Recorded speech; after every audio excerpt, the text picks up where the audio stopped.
আপনি বলতে পারেন না যে আমি মিথ্যা কথাকে ভালোবাসি না, তারপর আমি বলি না, আপনি মিথ্যাকে ভালোবাসেন এবং আপনার অন্তরে এর প্রতি ভালোবাসা তৈরি হয়েছে। কারণ অন্তরে আপনাকে হয় আল্লাহর ভালোবাসা দিয়ে পূর্ণ করতে হবে, অথবা এর বিপরীত ভালোবাসা অন্তরকে ঢেকে রাখবে চারিদিক থেকে। অতএব আপনি কমপক্ষে আপনি জিহাদ করুন আপনার নিজের নফসের বিরুদ্ধে। আপনি কোন জিনিসটাকে ভালোবাসেন তার বিরুদ্ধে আপনি জিহাদ করুন, যে না আমি সেটাকে ভালোবাসবো না যেটি আল্লাহ পছন্দ করেন, আল্লাহ রাসূল পছন্দ করেন না। এটা সবচেয়ে বড় জিহাদ। এবং আল্লাহ তাআলা সে কথা বলছেন, আল্লাহ যিনা জাহাদু ফিনা, যারা আমাকে পাওয়ার জন্য এই জিহাদ করে। এবং এর জন্য কিন্তু খুবই আপনাকে সাহসী লোক হওয়া লাগে। তারাই সবচেয়ে দুর্বল এবং তারাই সবচেয়ে কি আপনার সে সকল ব্যক্তির ভেরি ফিবল এন্ড উইক, দুর্বল শারীরিকভাবে, মানসিকভাবে এবং বুদ্ধিবৃত্তিকভাবে যে সকল ব্যক্তিরা জানে এই কাজটি খারাপ, তারপরে সেই কাজটি সে করছে। তার মানে তার পার্সোনালিটি নাই, তার মানে তার ব্যক্তিত্ব নাই, তার মানে তার সাহসিকতা নাই, তার মানে তার যোগ্যতা নেই। তার মানে এই ব্যক্তি তার নিজের উপর তার কোনো আস্থা নাই, তার নিজকে সে কন্ট্রোল করতে পারে, তার কন্ট্রোলিং পাওয়ার নাই। নিজকে কন্ট্রোল করতে পারা পৃথিবীর সবচেয়ে বড় যোগ্যতা। আপনি যাই মনে চায় তাই আপনি করেন, আপনি আপনার নিজকে নিয়ন্ত্রণ করেন না এই কাজটা আমি করবো, তবে এটা আমি করবো না। আপনি বলেন যে আজকে সকালে আমি ফজরের নামাজে অবশ্যই জামাতে আমি নামাজ আদায় করবো। আপনি বলেন যে আমি আউয়াল ওয়াক্ত মানে একেবারে তাকবীরে তাহরিমের সাথে আমি নামাজ আদায় করবো। আপনি বলেন যে আমি প্রতিদিন এক পারা করে কোরআন তেলাওয়াত করবো। এটার জন্য সাহসিকতা লাগে, এর জন্য ব্যক্তিত্ব লাগে, এটার জন্য আপনার যোগ্যতা লাগে। খারাপ কাজ করার জন্য কোনো যোগ্যতা লাগে না, ওটা অযোগ্যতাই যথেষ্ট খারাপ কাজ করার জন্য। অর্থাৎ আপনি যখন কোনো ভালো কাজ করবেন এর জন্য আপনাকে দীর্ঘদিন ধরে এই যোগ্যতা অর্জন করা লাগে। সেই কারণে প্রিয় ভাইরা, সম্মানিত বোনেরা, যে কথা আমি বলছিলাম যে এতটুকু সাহসিকতা কমপক্ষে অর্জন করুন যে আমি একটা জিনিস বর্জন করব। এখন এই জিনিসটা বর্জন করার জন্য আমাদের করতে হবে কি, আমি সেই জায়গায় একটু পরে আসি, কিন্তু আপনাকে এর আগে একটা পজিটিভ মানসিকতা নিয়ে আপনি অ্যাপ্রোচ করতে হবে। আপনাকে বিশ্বাস করতে হবে যে আপনার রব মহান আল্লাহ সুবহানাহু ওয়া তাআলা, তার অন্যতম প্রধান একটি গুণবাচক নাম হলো তিনি সব গুনাহ মাফ করে দেন। আল আফু আল গফুর, আল্লাহ সুবহানাহু ওয়া তাআলা গাফিরিজ যামবি কাবিলিত তাওবি, আল্লাহ তাআলা গুনাহগুলো মাফ করে দেন, তওবাগুলো কবুল করে নেন। আত-তাওয়াবুর রহিম, যেখানে কোরআনে আল্লাহ তাআলা আমাদেরকে ক্ষমা করে দেন এই কথা, এই শব্দটি তার এই গুণবাচক নামটি উল্লেখ করেছেন, তার পাশে তিনি অবশ্যম্ভাবীভাবে নিশ্চিতভাবে তিনি রহিম শব্দটি উল্লেখ করেছেন। তাওয়াবুর রহিম, গফুরুর রহিম, তিনি ক্ষমাশীল এবং তিনি মেহেরবান, কারণ তিনি আমাদেরকে ক্ষমা করে দেন তার মেহেরবানির কারণে। আপনি যত বড় গুনাহ করেছেন না কেন, আপনি বলেন এবারে রমাদানে আপনার নিজকে আপনি একজন ভিন্ন মানুষে রূপান্তরিত করবেন। আপনি একটা গুণ সেটি অর্জন করার চেয়ে একটা দোষ আপনি বর্জন করবেন, এটাকে বেশি গুরুত্ব দেন। আপনি খুব ধীর স্থির ভাবে ইবাদত বা আল্লাহ সুবহানাহু ওয়া তাআলার সামনে যখন আপনি দাঁড়াবেন, তখন আপনি সুন্দর করে খুবই মর্যাদার সাথে, আত্মসম্মানের সাথে, পরিতৃপ্তির সাথে আপনি কাজটা করবেন। কমপক্ষে এতটুকু আপনি তৈরি করেন, কমপক্ষে একটা যে কাজ করছে, মানে এটা একটা বদ অভ্যাস আমরা বলছি, এটা একটা খারাপ জিনিস, এই খারাপ জিনিসটা আপনি বর্জন করে দেন কমপক্ষে। অথবা অন্য যে কোনো খারাপ আপনি মনে করে ভাবুন যে আপনার কোনটা খারাপ জিনিস, সেটা আপনি বর্জন করার চেষ্টা করবেন। আপনার নিজের ব্যাপারে আস্থা রাখুন এবং আপনার রবকে আপনি বিশ্বাস করুন। আপনার রব সব গুনাহ মাফ করে দেন। এবং আপনি যদি আপনার রবের দিকে এগিয়ে আসেন, তাহলে আপনার রব আপনার দিকে ছুটে আসবে। আপনি যদি তার দিকে হেঁটে আসেন, রাসূল সাল্লাল্লাহু আলাইহি ওয়াসাল্লাম বলেছেন, আল্লাহ তাআলা বলেন, যখন আমার বান্দা আমার দিকে হেঁটে আসি আমশি আতাইতুহু হারওয়ালা, তখন আমি তার দিকে দৌড়ে যাই। আল্লাহ বলছেন, আল্লাহ সুবহানাহু ওয়া তাআলা আযজা ওয়া জাল্লা তিনি বলছেন। অতএব আপনার রব আপনাকে ক্ষমা করে দেবেন। তিনি ক্ষমা করার বৈশিষ্ট্য নিয়ে তিনি আছেন।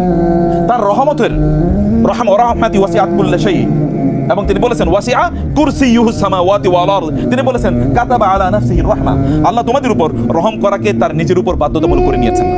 আল্লাহ তো বাধ্যতামূলক করার প্রয়োজন নাই। আল্লাহকে কে জিজ্ঞেস করবে? লা ইউসআলু আম্মা ইয়াফআলু ওয়া হুম ইউসআলুন, তাকে কেউ জিজ্ঞাসা করার মতো নাই যে তিনি কি করবেন। ফাআলু লিমা ইউরিদ, তিনি যা মনে চায় তাই তিনি করেন। ইন তুআযিবহুম ফাইন্নাহুম ইবাদুক ওয়া ইন তাগফির লাহুম ফাইন্নাকা আনতাল আজিজুল হাকীম, হে আল্লাহ আপনি যদি তাদেরকে ক্ষমা করে দেন তাহলে আপনি তো তাদেরকে ক্ষমা করে দেন, তারা আপনারই বান্দা। আর যদি আপনি তাকে শাস্তি দেন তাহলে আপনাকে কে জিজ্ঞেস করবে? আপনি যদি শাস্তি দেন তাহলে তারা আপনার বান্দা, ক্ষমা করে দিলে আপনি আল আজিজ আল হাকীম। আপনি কেন ক্ষমা করছেন আপনি জানেন, আপনি কেন তাকে মাফ করে দিয়েছেন আপনি জানেন। সম্মানিত ভাইরা, আল্লাহ রাসূল সাল্লাল্লাহু আলাইহি ওয়াসাল্লাম বলেছেন, হে বান্দারা, হে মানুষ, হে লোকেরা, তোমরা লাউ লাম তুজলিমু লা যাহাবাল্লাহু বিকুম ওয়া লা জাআ বিকওমিন ইউযনিবুন ওয়া ইস্তাগফিরুন ফায়াগফিরুল্লাহু লাহুম, তোমরা গুনাহ করবে না এটা আল্লাহ তাআলা প্রত্যাশা করেন। লোকেরা গুনাহ করবে, মানুষ গুনাহ করবে, লোকেরা তা প্রত্যাশা করছেন। আল্লাহ সুবহানাহু তা বলেন না, আল্লাহ বলেন না যে তুমি কোনো গুনাহ করো না। আল্লাহ সুবহানাহু বলেন যে তুমি কি করো? তওবা করো। আল্লাহ কি বলছেন? ইয়া আইয়ুহাল্লাযীনা আমানু তুবু ইলাল্লাহি তাওবাতান নাসুহা, হে লোকেরা তোমরা যদি গুনাহ করেও থাকো তাহলে আমার কাছে তওবা করো। ফাকুলতু ইস্তাগফিরু রাব্বাকুম ইন্নাহু কানা গাফফারা, আমি বলি যে তোমরা তোমাদের রবের কাছে তওবা করে ইস্তিগফার করো। মানুষ গুনাহ করবেই। আল্লাহ সুবহানাহু ওয়া তাআলা আদম আলাইহিস সালামকে সৃষ্টি করেছেন তার নিজের হাতে। খালাকতুকা বিয়াদাই, আমি তোমাকে আমার দুই হাতে তৈরি করেছি এবং আমি তোমাকে জান্নাতে উসকুন আনতা ওয়া যাওজুকাল জান্নাহ। তারপরেও দেখো ওয়ালাকাদ আহিদনা ইলা আদম মিন ক্বাবলু ফানাসিয়া ওয়া লাম নাজিদ লাহু আজমা, আমি আদমকে সৃষ্টি করে জান্নাতে থাকতে দিলাম এবং আমি তাকে বললাম এই কাজটা করো না, কিন্তু তিনি সেটাই করে ফেলেছেন। জান্নাতে বিলিয়ন বিলিয়ন গাছ আছে, কিন্তু একটা গাছের কাছে তিনি গেছেন। এত বিলিয়ন বিলিয়ন গাছ রাই খাও, সেখানে গিয়েছেন। মানুষ ভুল করবে, মানুষ ভুল করতেই পারে, তাতে কোনো সমস্যা নেই। কিন্তু সমস্যা কোথায়? ভুলকে স্বীকার না করা। সমস্যা কোথায়? ভুল করে আল্লাহর কাছে ফিরে না আসা। আল্লাহর কাছে ফিরে আসার নামই হচ্ছে তওবা। আপনি আল্লাহর কাছে ফিরে আসেন, আপনি যখন মনে চায় তখনই আপনি তার কাছে হাত তুলতে পারেন। আপনি একবার চিন্তা করে দেখেন তো, রাতের বেলা গভীর রাতে আপনি ঘুম থেকে জেগে উঠেছেন, এরপরে আপনি আল্লাহর কাছে দোয়া করছেন, আপনাকে তিনি গভীর রাতে ঘুম থেকে জাগিয়ে তুলে এরপরে তার সামনে দোয়া করার যে তৌফিক দিয়েছেন, এর মানে হচ্ছে তিনি আপনার দোয়াটা কবুল করে নেবেন। মানে নাইলে আপনাকে তিনি জাগিয়ে তুলতেন না এবং এই দোয়া করার তৌফিকই তিনি দিতেন না। তার মানে আপনি যখন ইচ্ছা তখনই আপনি আল্লাহর কাছে দোয়া করতে পারেন। অথবা আল্লাহর কাছে আপনি এরকম পজিটিভ একটা দোয়া করেন, হে আল্লাহ, আমি তো প্রচন্ড দুর্বল, তুমি প্রচন্ড শক্তিশালী। আপনি জানেন রাসূলুল্লাহ সাল্লাল্লাহু আলাইহি ওয়াসাল্লাম যখন তিনি তায়েফ থেকে ফিরে আসেন, তায়েফে তিনি কিন্তু প্রচন্ড পরিমাণ জুলুম এবং অত্যাচারে তিনি শিকার হলেন এবং তিনি রক্তাক্ত অবস্থায় তিনি আহত হয়ে পড়ে থাকলেন একটা গাছের নিচে দাঁড়িয়ে বসে। এবার আল্লাহ রাসূল সাল্লাল্লাহু আলাইহি ওয়াসাল্লাম আল্লাহকে দোয়া করলেন, আল্লাহুম্মা ইন্নী আশকু ইলাইকা দু'ফা কুওয়াতি ওয়াকিল্লাতা হিলাতি। হে আল্লাহ, আমি যে দুর্বল, এই দুর্বলতার কথা কেবল আপনার কাছে বলতে, আমি পৃথিবীর কারো কাছে বলতে চাই না। আমি পৃথিবীর কারো কাছে বলতে চাই না। আপনি জানেন আমি খুবই দুর্বল এবং আপনি জানেন যে এদের বিরুদ্ধে আমার কৌশল অথবা আমার ওইরকম কোনো শক্তি সামর্থ্য কোনো কিছু নাই এদের বিরুদ্ধে। ও হাওয়ানি আলা নাস, এবং লোকেরা কিন্তু মানে আমাকে খুবই তুচ্ছতা ছিল মনে করছে। এরা মনে করছে যে আমাকে যদি তারা অত্যাচার করে জুলুম করে তাহলে তারা পার পেয়ে যাবে, কেউ তাদেরকে কিছু বলার মতো নাই। আল্লাহ, আপনি তো জানেন এরা আমাকে খুবই দুর্বল মনে করছে এবং সত্যি কথা আমি দুর্বল তো আল্লাহ। রাসূলুল্লাহ সাল্লাল্লাহু আলাইহি ওয়াসাল্লাম আল্লাহর কাছে বললেন, ইয়া আরহামার রাহিমিন, হে সবচেয়ে বড় মেহেরবান, আনতা রব্বুল মুস্তাদআফিন, যাদেরকে দুর্বল মনে করা হয় আপনি তো তাদের রব। আমি দুর্বল বটে কিন্তু আপনি তো দুর্বল না। আমি দুর্বল, লোকেরা আমাকে মনে করে যে আমি খুবই দুর্বল, কিন্তু আপনি তো দুর্বল না। আমি সত্যি করতে দুর্বল, আমার হয়তো কোনো শক্তি নাই, কিন্তু আপনার তো শক্তির অভাব নাই। রব আল্লাহ সুবহানাহু ওয়া তাআলা তিনি বলছেন, ওয়া আনতা রব্বি, আমি দুর্বল বটে কিন্তু আপনি তো আমার রব। আমি তো আপনাকে রব হিসেবে স্বীকার করছি। ইলা মান তাকিলনি, হে আল্লাহ, আপনি কার কাছে আমাকে ছেড়ে দিচ্ছেন? আপনি কার কাছে আমাকে ছেড়ে দিচ্ছেন? ইলা বাইদিন ইয়াতাজাহামুনি, এমন দূরবর্তী কোনো লোকের কাছে যারা আমাকে তুচ্ছ-তাচ্ছিল্য করবে, হাসি ঠাট্টা করবে, আমার উপর তারা আক্রমণ করবে, আঘাত করবে।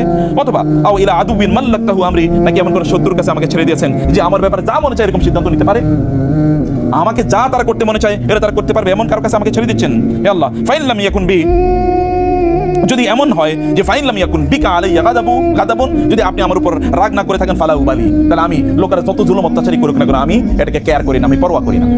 যদি আপনি রাগান্বিত না হন তাহলে আমি পরোয়া করি না। ওয়ালাকিন আফিয়াতুকা আউসাউলি, আমি জানি ওরা যত জুলুম অত্যাচার করুক না কেন, আপনি যদি আমার উপর অসন্তুষ্ট না হন তাহলে আমার কোনো টেনশন নাই, বরং কোনো একটা সময়ে যারা আমার উপর জুলুম এবং অত্যাচার করছে হতে পারে ওরাই আমি যে কথা তাদেরকে বলছি এই কথা তারা বিশ্বাস করবে এবং এই কথা তারা গ্রহণ করে নেবে, আমি এটা জানি। অতএব আপনি আমার ব্যাপারে যদি রাগ না করেন তাহলে আমার কোনো টেনশন নাই। এবং তিনি বললেন, আউযু বিনুরি ওয়াজহিকাল্লাযী আশরাকাত লাহু যুলুমাত, আল্লাহ, আপনার সেই উত্তম, আপনার সেই সম্মানিত চেহারার মাধ্যমে আমি আপনার কাছে আশ্রয় চাই। কার মাধ্যমে? তার দোহাই দিয়ে আপনার কাছে আশ্রয় চাই, যার মাধ্যমে, যার আলোয় এই গোটা পৃথিবী এবং আসমান জমিন আলোকিত হয়ে যায়। আল্লাহ তাআলা বলেছেন, আল্লাহু নূরুস সামাওয়াতি ওয়াল আরদ, আসমান এবং নূর যে আলোকিত হচ্ছে এটা আল্লাহ সুবহানাহু ওয়া তাআলার এর আলোর মাধ্যমে আলোকিত হচ্ছে। এবং তিনি বলেছেন, ওয়াসালুহা আলাইহি আমরুদ দুনিয়া ওয়াল আখিরা, হে আল্লাহ, আপনার নামের কারণে এই পৃথিবীর সকল দুনিয়া এবং আখিরাতে সবকিছু কল্যাণকর হয়ে যায়, সবকিছু সুন্দর হয়ে যায়। হে আল্লাহ, আপনি আমাকে রক্ষা করুন। হে আল্লাহ, আপনি যদি আমার উপর রাগান্বিত না হন, আপনি যদি আমার উপর ক্রোধান্বিত না হন, আপনি যদি আমার উপর অসন্তুষ্ট না হন, তাহলে আমার কোনো টেনশন নাই। লাকাল হুকবা হাত্তা তারদা, আমি ততক্ষণ পর্যন্ত আপনার জন্য আত্মসমর্পণ করব, আমি আপনার কথাই বলে যাব যতক্ষণ পর্যন্ত আপনি আমার প্রতি সন্তুষ্ট না হন। এবং তিনি বললেন, ওয়ালা হাওলা ওয়ালা কুওয়াতা ইল্লা বিল্লাহ, হে আল্লাহ, আপনি ছাড়া কোনো শক্তি নাই, আপনি ছাড়া কোনো সিদ্ধান্ত নাই, আপনি ছাড়া কারো চলার কোনো ক্ষমতা নাই। অতএব আমার দুর্বলতার কথাগুলো আমি কেবল আপনার কাছে বলছি। রাসূল সাল্লাল্লাহু আলাইহি ওয়াসাল্লাম আল্লাহর কাছে কথা বলেছেন, আল্লাহুম্মা ইন্নাকা তাসমাউ কালামি ওয়া তারা মাকানি ওয়া তা'লামু সিররি ওয়া আলানিয়াতি ওয়া লা ইয়াখফা আলাইকা শাইউম মিন আমরি। আল্লাহুম্মা ইন্নাকা তাসমাউ কালামি, আপনি আমার কথা শুনছেন, ওয়া তারা মাকানি, আপনি দেখছেন আমি কত দুর্বল, ওয়া তা'লামু সিররি ওয়া আলানিয়াতি, আমার গোপন এবং প্রকাশ্য সবকিছু আপনি জানেন। ওয়ালা ইয়াখফা আলাইকা শাইউম মিন আমরি, আমার কোনো কষ্টের কথা আপনার অজানা নাই, আমার কোনো দুঃখের কথা আপনার কাছে অজানা নাই, আমার কি প্রয়োজন তা আপনি আমার চেয়ে বেশি জানেন। আল্লাহর রাসূল আল্লাহ সুবহানাহু কাছে বলছেন, ওয়ানাল বাইসুল ফাকির, আমি তো খুবই দুর্বল, আমি গরীব অসহায়। আল মুস্তাগীস আল মুস্তাজির, আমি কেবল আপনারই আশ্রয় চাই, আর কারো আশ্রয় চাই না। আল মুকিরুল মুতারিফু বিযামবি, আমি যদি কোনো অপরাধ করে থাকি আমি স্বীকার করছি আমি অপরাধ করছি। আমি আপনার দিনের কথা হয়তো বা মানুষকে ঠিকমতো বলতে পারি না, হতে পারে, আমি জানি না। মানে কেন লোকেরা আমার কথা শুনছে না, কেন লোকেরা আমাকে তারা রিজেক্ট করছে, ডিনাই করছে? যদি আমার কোনো ভুল থেকে থাকে তাহলে তুমি ক্ষমা করে দাও, আপনি আমাকে ক্ষমা করে দিন। আসআলুকা মাসআলাতাল মিসকিন, একজন মিসকিন যেভাবে চায় দুহাত তুলে, আমি দুহাত তুলে আপনার কাছে মিসকিনের মতো চাচ্ছি। ওয়াবতাহিরু ইলাইকা ইবতিহারুল মুযনিবিল জালিল, এবং একজন ভয়াবহ অপরাধী যেমনি ভাবে মাথা অবনত করে দাঁড়িয়ে থাকেন, আমি এরকম মাথা অবনত করে আপনার সামনে দাঁড়িয়ে থাকলাম। ওয়াদউকা দুআ খায়ফিদ দরির, এবং খুবই ভীত সন্ত্রস্ত লোক যেমনি ভাবে সে প্রার্থনা করে শক্তিশালীর কাছে বাঁচার জন্য, আমি এরকম আপনার কাছে বলছি, দুআ মান খাশাআত লাকা রাকবাতু ওয়া যাল্লা লাকা জিসমু ওয়া ফাদা লাকা আইনাহু ওয়া রাগিমা লাকা আনফু, যে ব্যক্তির নাক ধুলায় দূষিত হয়েছে এবং সে তার চোখ থেকে মানে কেবল অশ্রু ঝরছে এবং তার মস্তক অবনত হয়েছে, এমন একজন ব্যক্তির মতো করে আপনার কাছে আমি প্রার্থনা করি, হে আল্লাহ আপনি আমার দোয়া কবুল করে নেন, আপনি আমাকে সাহায্য সহযোগিতা করেন। এটা আল্লাহর কাছে রাসূল সাল্লাল্লাহু আলাইহি ওয়াসাল্লাম দোয়া করছেন এই কথা বলে। রাসূলুল্লাহ সাল্লাল্লাহু আলাইহি ওয়াসাল্লাম তিনি আল্লাহ সুবহানাহু ওয়া তাআলার মিশনই তিনি মানুষের কাছে পৌঁছে দিচ্ছেন। প্রিয় ভাইরা, আমি সে কারণে আপনাদেরকে বলবো যে আপনাদের প্রথম যে কাজটি করা দরকার তা হলো যে সিদ্ধান্ত নেবেন আপনার অন্তর থেকে, কারণ আপনি যদি মনোজগৎ থেকে যদি নিজেকে পরিবর্তন না করেন তাহলে কোনোদিন অ্যাক্টিভিটিস দিয়ে পরিবর্তন করতে পারবেন না। মন থেকে আপনাকে পরিবর্তন করতে হবে। মানুষের মনকে আগে কি করতে হয়? পবিত্র করা লাগে, মনকে পবিত্র করা লাগে। শয়তান ধোঁকা দেয় কোথায়? কোথায়? মনে ধোঁকা দেয় শয়তান। অতএব মনকে পবিত্র করা লাগে, মনকে আল্লাহ সুবহানাহু ওয়া তাআলা এর ভালোবাসা দিয়ে পূর্ণ করা লাগে। আদারওয়াইজ শয়তানের ভালোবাসা এখানে তৈরি হবে, ইবাদতের ভালোবাসা দিয়ে পূর্ণ করা লাগে, নাহলে হারাম জিনিসের অথবা গুনার ভালোবাসা সেখানে তখন বাসা বাঁধবে। সেখানে আপনাকে অন্তরকে পরিবর্তন করা অর্থাৎ নিজকে সিদ্ধান্ত নেওয়া, এবং 2 নম্বর বলছি মহান আল্লাহ সুবহানাহু ওয়া তাআলা এর কাছে আপনাদেরকে দোয়া করতে হবে। 2 নম্বরে যে কাজটি, 3 নম্বরে যে কাজটি করবেন প্রিয় ভাইরা, যদি এমন হয় যে কোনো গুনাহ করে ফেলেছেন তাহলে সাথে সাথে একটা ভালো কাজ করে ফেলবেন। যদি কোনো একটা গুনাহ করে ফেলেন তাহলে কি করবেন? ভালো কাজ সাথে সাথে করবেন। যেমন ধরুন মিথ্যা কথা বলে ফেলেছেন, সাথে সাথে সাদাকা করে দেন। অথবা ধরুন চোখ দিয়ে কোনো একটা হারাম জিনিস দেখে ফেলেছেন, সাথে সাথে বলুন আস্তাগফিরুল্লাহ। অথবা সাথে সাথে কোরআন এর দিকে চোখটা দেন, কোরআনের তেলাওয়াতে ডুবে যান। অথবা কমপক্ষে 2 রাকাত নামাজ আদায় করুন, কমপক্ষে 2 রাকাত নামাজ আদায় করে ফেলুন। যদি এমন হয় যে আপনি মানে কোনো একটা জিনিস, যেমন কোনো হারামের প্রতি আপনার হারাম কোনো জিনিস আপনি অর্জন বা উপার্জন করে ফেলেছেন, যারা যতটুকু করেছেন তার চেয়ে বেশি আপনি দান সাদাকা করে ফেলুন। মানে কমপক্ষে যাই কোনো হারাম কাজ বা খারাপ কোনো কাজ করেছেন, ওই খারাপ কাজটি দ্রুত একটা ভালো কাজ দিয়ে কি করেন? পরিবর্তন করে নেন। রাসূলুল্লাহ সাল্লাল্লাহু আলাইহি ওয়াসাল্লাম বলেছেন ওয়া আতবি'is সাইয়্যাতাল হাসানাতা তামহুহা, যদি তুমি কোনো খারাপ কাজ করো তাহলে সাথে সাথে একটা ভালো কাজ করো, তাহলে খারাপ কাজটা আল্লাহ তাআলা দূর করে দেবেন ভালো কাজের কারণে। যেটাই করেন না কেন, যাই করেছেন না কেন, এর বিপরীতে একটা ভালো কাজের অভ্যাস আপনি তৈরি করে ফেলুন।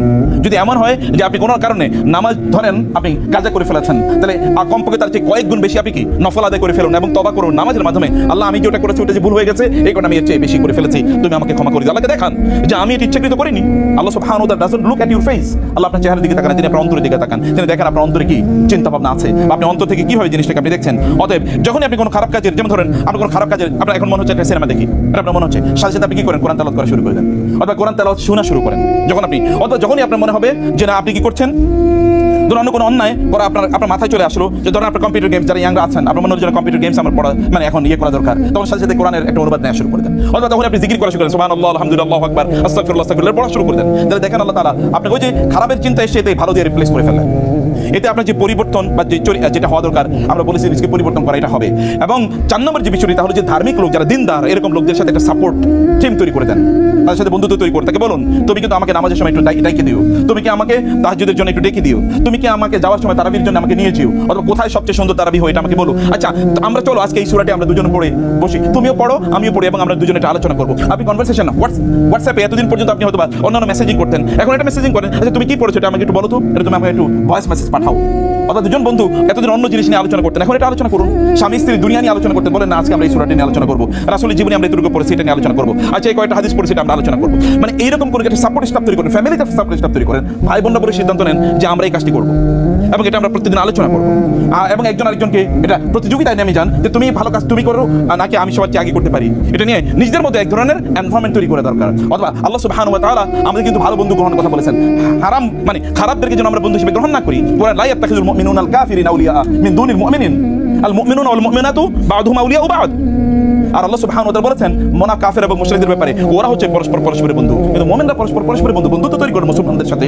এবং কিয়ামতের দিন লোকেরা কিন্তু বলবে ইয়া ওয়াইলাতা লাইতানি লাম আত্তাখিজ ফুলানান খালিলা, ইয়া ওয়াইলাতা হায় আমার দুর্ভাগ্য যে আমি ওই লোকটাকে বন্ধু হিসেবে গ্রহণ করেছিলাম, ইয়া লাইতানি ইত্তাখাযতু মা'আর রাসূলি সাবিলা, হায় যদি রাসূলের সাথে আমি বন্ধুত্ব তৈরি করতাম বা রাসূলের যারা আদর্শের অনুসারী তাদের সাথে যদি বন্ধুত্ব তৈরি করতাম। কিয়ামতের দিন আপনি এটা বলবেন।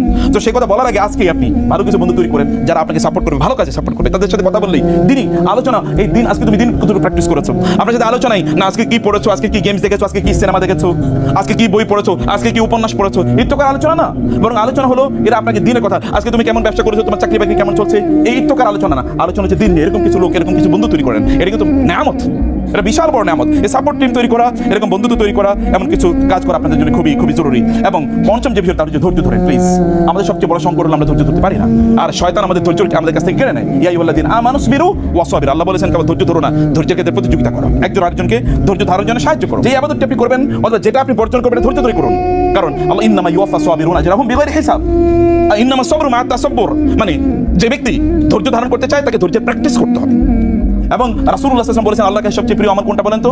যে আমলটি লোকেরা কম করে হলেও সবসময় করে, কম করে হলেও কি সবসময় করে। আপনি যাই করবেন বর্জন করছেন এটা অসম্ভব, যে আমি আর জীবনে স্পর্শ করবো না, যেমন আমি আর মাদকদ্রব্য জীবনে স্পর্শ করবো, আমি হারাম জিনিস জীবনে স্পর্শ করবো না, অথবা হারাম সিনেমা আমি জীবনে দেখবো না, হারাম গান আমি জীবনে শুনবো না, অথবা হারাম ভিডিও গেমস আমি জীবনে খেলবো না। আপনি এগুলো বলেন, মানে কমপক্ষে একটা জিনিস যেটা আমি যেটা করেছি এটা আমি করবোই, অথবা যেটা বর্জন করেছি এটা বর্জন করবোই, এটার কাছে আর আমি ফিরে আসবো না। এরকম একটা সিদ্ধান্ত আপনাকে অবশ্যই সিদ্ধান্ত আপনাকে নিতে হবে। মনে রাখবেন, আপনি যদি কেবল সিদ্ধান্ত নিতে পারেন, আপনি যদি হোঁচট খেয়ে যান তাহলে আবার দাঁড়িয়ে উঠুন। আপনি যদি কোনো গুনাহ করে ফেলেন তাহলে যেটা আমরা বলেছি এর বিপরীতে একটা ভালো কাজ করে ওটাকে আবার করে ফেলছি, ঠিক আছে। যেমন আপনি জানেন রমজানে কেউ হঠাৎ করে কি করলো, দিনের বেলা যদি পানি খেয়ে ফেলছে, যেহেতু পানি খেয়ে ফেলছে এবার আমার জন্য চাইনিজ খাবার নিয়ে আসে, খাই বসে বসে, নাকি কি করবে তিনি? খাওয়ার পর এরপরে খাবার বন্ধ, না সরি ভুল করে ফেলছি, আল্লাহ মাফ করে দিন, এরপর দিন রোজা রাখবে, তার রোজা হয়ে যাবে। এটা মেহেরবানি আল্লাহ সুবহানাহু ওয়া তাআলা, এটা তার কাজে করা লাগবে না। এটা তো আপনার একই অবস্থা, এরকম গুনাহ করে ফেলছেন ওটাকে স্টপ, এটাকে আবার রিপিট আছে, যেহেতু করে ফেলছি এখন বাকি রমজান কেবল সিনেমা দেখি, নো, এটা করা যাবে না। ভুল করা মানে হচ্ছে সেখান থেকে ফিরে আসার মতো সেই প্রবণতা অবশ্যই আপনার তৈরি করতে হবে। ফাইনাল যে কথা বলতে চাই তাহলে যে আপনি আল্লাহর যে পুরস্কার আপনার জন্য রেখেছে সেটা চিন্তা করে দেখুন। وإذا رأيت ثم رأيت نعيما وملكا كبيرا عاليهم ثياب سندس خضر واستبرق وحلوا أساور من فضة من ذهب وفضة وسقاهم ربهم شرابا طهورا। আল্লাহ তাআলা বলেছেন জান্নাতে আপনাকে বিশাল বড় রাজত্ব প্রদান করবেন। আপনি রাজপ্রাসাদের কথা একবার চিন্তা করে দেখেন তো, স্বর্ণ মুক্তা খচিত রাজপ্রাসাদ আল্লাহ তাআলা আপনাকে জান্নাতে প্রদান করবেন, স্বর্ণ মুদ্রা খচিত রাজপ্রাসাদ আল্লাহ আপনাকে প্রদান করবেন। শুধু তাই না, আপনার যদি সেখানে পানীয় খাদ্য ইত্যাদি কি পরিমাণ জিনিসের ব্যবস্থা আল্লাহ তাআলা করে রেখেছেন যেটা দুনিয়াতে আমরা চিন্তা করতে পারি না। মালা আইনুন রাআত ওয়ালা উযুনুন সামিআত ওয়ালা খাতার আলা কলবি বাশার, আপনি চিন্তা করতে পারেন না। এবং আল্লাহ সুবহানাহু ওয়া তাআলা বলেছেন সেই দিন মানুষের অবস্থা হবে যে উজুহু ইয়াউমাইযিন নাযিরা নাযরাতান নাঈম, সেদিন নেয়ামত, এমন নেয়ামত আপনি পাবেন, নেয়ামতের মধ্যে আপনি এভাবে ডুবে থাকবেন যে নেয়ামতের কারণে আপনার চেহারা জুড়ে মনে হবে যেন আপনি নেয়ামতের মধ্যে ভর্তি, যেন আপনি কোনোদিন আপনার গোটা জীবনে কখনো সামান্যতম কষ্ট অথবা দুঃখ আপনি অনুভব করেন না। একটা কথা আমরা বলেছি, কি করতে হবে বলেন তো? একটা জিনিস বর্জন করতে হবে। কি করতে হবে? একটা জিনিস বর্জন করতে হবে। অনেকেই সিদ্ধান্ত নিয়েছেন বর্জন করবো না, কত কিছু নাকি, এই কারণে দেখেন চেহারায় অনেকের কিন্তু কোনো ভাবও নাই, কি বলছি কি শুনছি অনেকেই বুঝে মনে হতে পারে। বুঝতে পারছেন তো আপনারা? তাহলে কি করতে হবে? একটা জিনিস মনে মনে নিয়ত করে একটা জিনিস বর্জন করবেন, নিয়ত করার সাথে সাথে সব শুরু হয়ে যাবে।